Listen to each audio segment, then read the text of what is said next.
60 or 70 years ago, my granddad worked around this part of the city of London. My granddad was a dock worker, and just look at it now.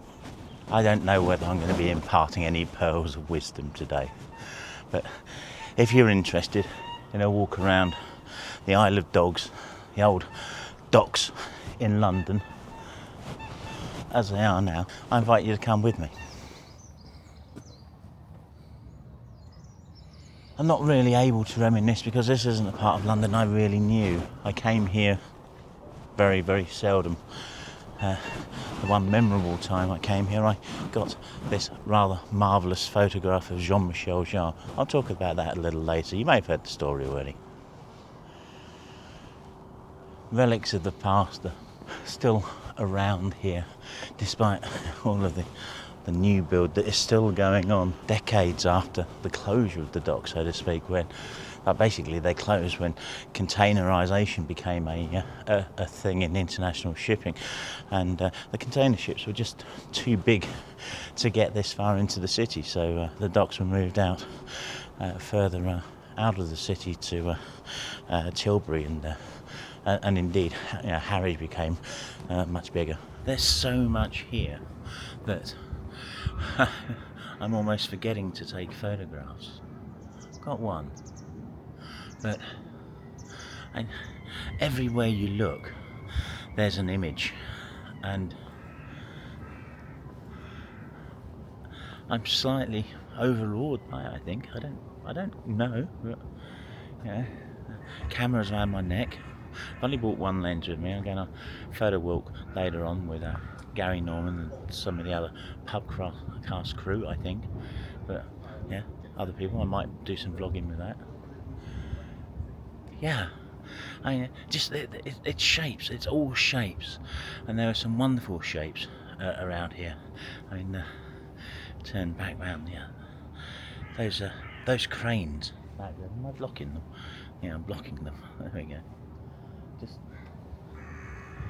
I suppose if you could get kind of side on looking down, then there'd be more, but I probably missed the opportunity for getting a decent image of them further back down there, but I'm sure there's plenty of others. I know there are down at the Royal Dock, where the ExCeL exhibition centre is. Yeah, there's loads down there, and that's where I was yesterday at the photo show.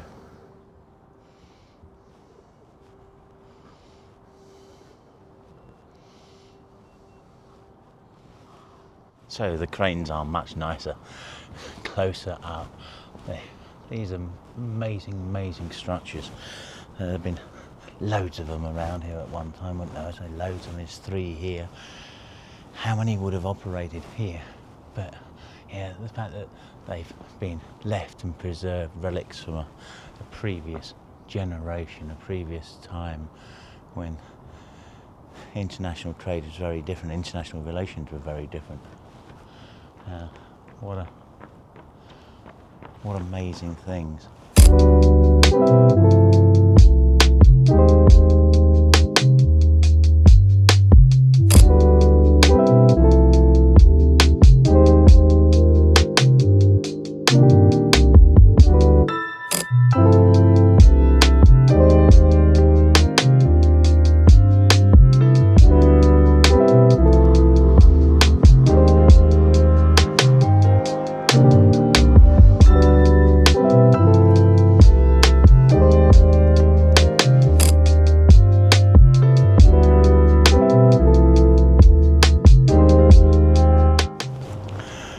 I just love the lines on them, these wonderful curved uprights leading to much squarer angular things up the top. I really could spend a very long while here, and I decided not to bring the longer lens with me today, which I'm now realising is probably a mistake, but I just don't want to carry too much weight.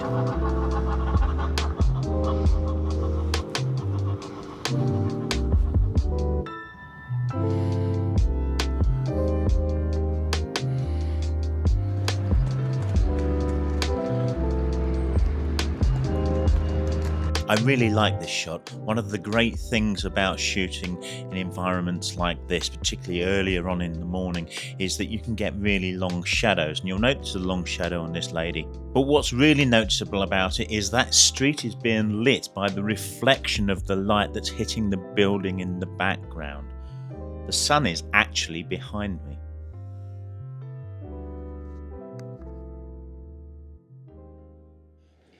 Well, Canary Wharf on a Sunday morning. It's surprisingly busy. I suppose it's a semi-residential area, obviously heavily commercial, but bloody hell, it's amazing. And to be here at this time of day when the sun is still quite low and still very bright, and there's just a mecca for amazing images here. Absolutely amazing images to come from places like this. The light hitting these buildings reflected. Yeah, it's perfect, absolutely perfect for black and white, and I've got some incredibly high contrast black and whites already. And a bit of a playground, really enjoying this so far. Don't like being, I feel exposed in places like this. Often though, I really do. I've already been moved on by a security guard who was absolutely useless. You can't take pictures around here. It's private land. Or where can I take pictures? Somewhere over there. Or where's the limit of your private land? I don't know. Well, what fucking use is that? I mean, yeah, at least if you're asking people not to take pictures, but they can take pictures somewhere else, know where the limits of your authority are.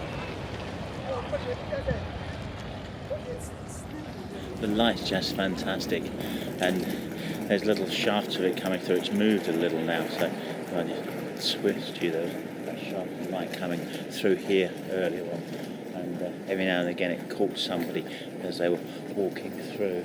Just a case of getting the right timing, I think. But nice big wide shot with this clock featuring in it. The tower up there, just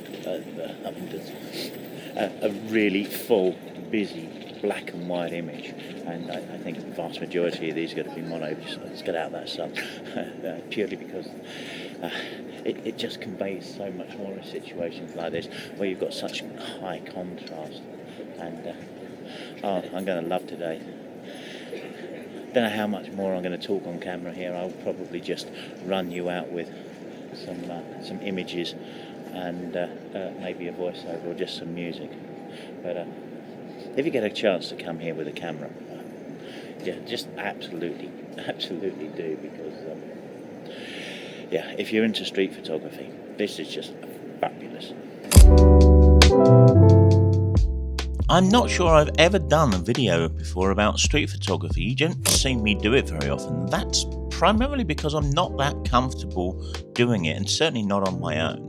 But with a group of people, hey, it was one of the best days out there. And if you're struggling to get the confidence to go out in the streets, particularly busy city streets like London, then perhaps working with some friends or a local group could be very useful.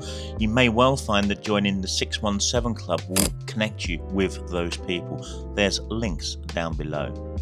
So let me tell you the story of the Michel Jarre portrait. I say portrait's probably a bit grandiose, but this was taken on the floating stage during the rehearsals for the Destination Docklands concert in the late 80s, I think it was, 88, I'm thinking, 88, 89.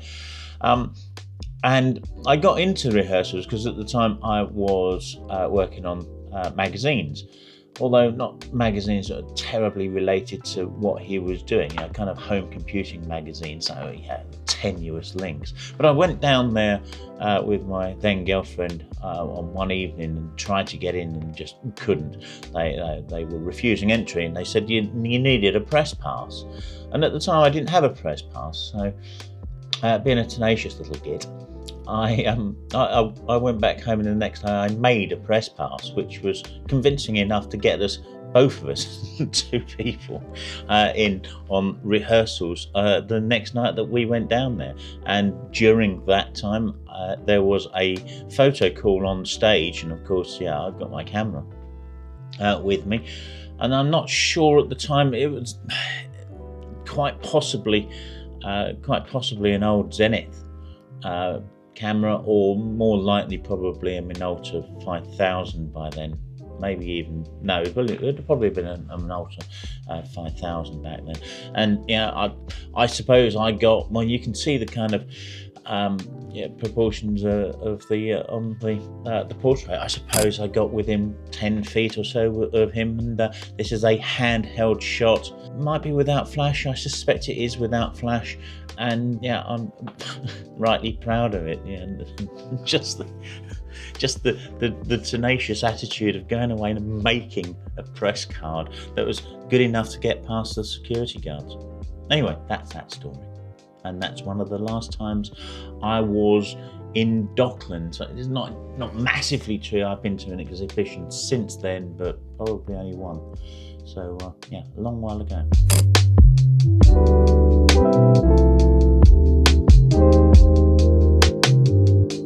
I stopped filming in Docklands around this time, and I've got some more photos, and then waited around for the other guys.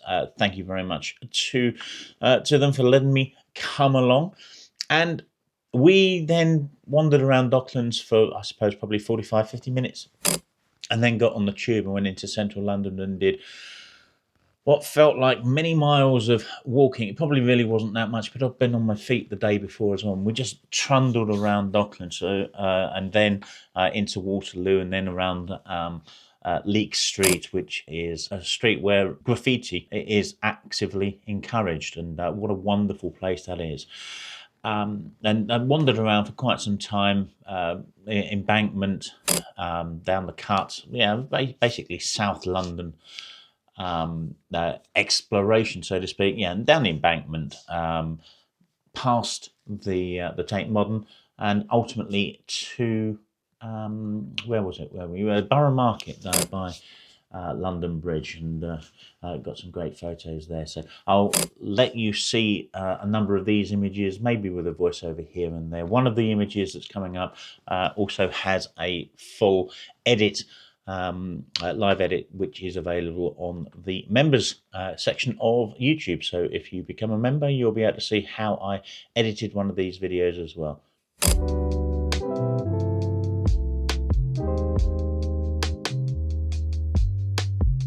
You can check out the edit of this particular image in a video in my members section. There should be a join button below this video, although that seems to be missing if you're using the iOS app. So many of these images are black and white, and that's for a reason.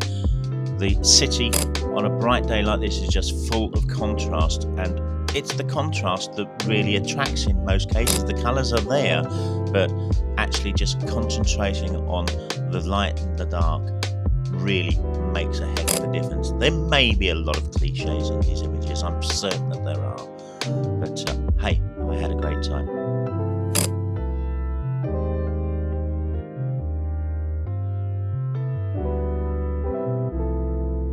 Thank you very much for watching. If you want to see something with a little bit more meat on it, you can try these videos over here.